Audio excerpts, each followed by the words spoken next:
was my husband, but he was their son.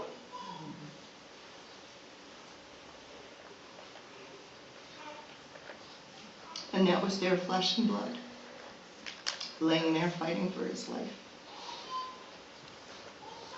Craig had surgery to repair his right hip on Friday, and John was there again with me to interpret.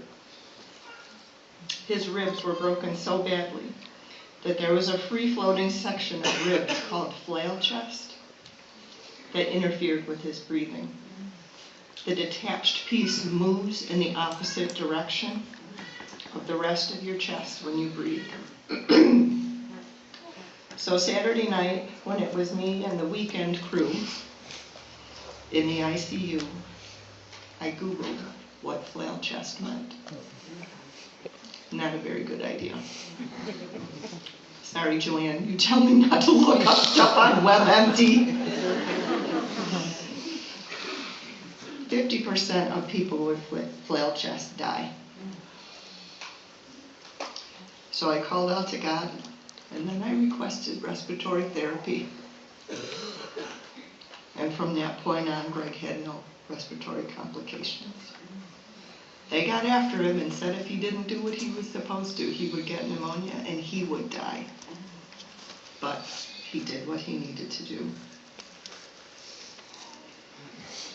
And in a very difficult moment,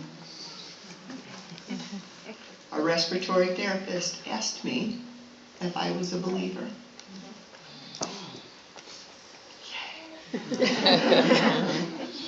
And I said yes.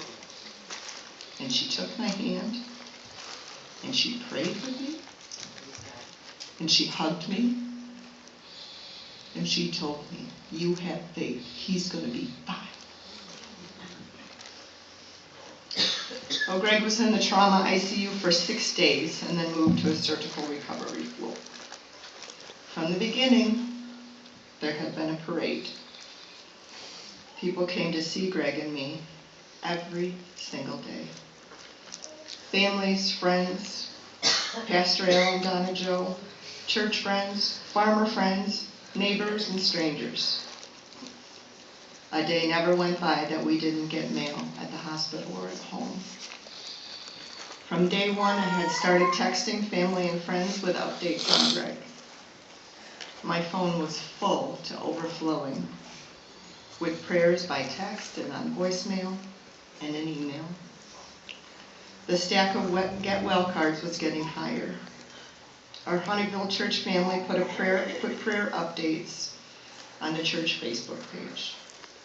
A tidal wave of love, support, and prayer washed over us. Steve's phone never stopped ringing either. Farmers from our community, county, and state called him to say, whatever you need, just ask.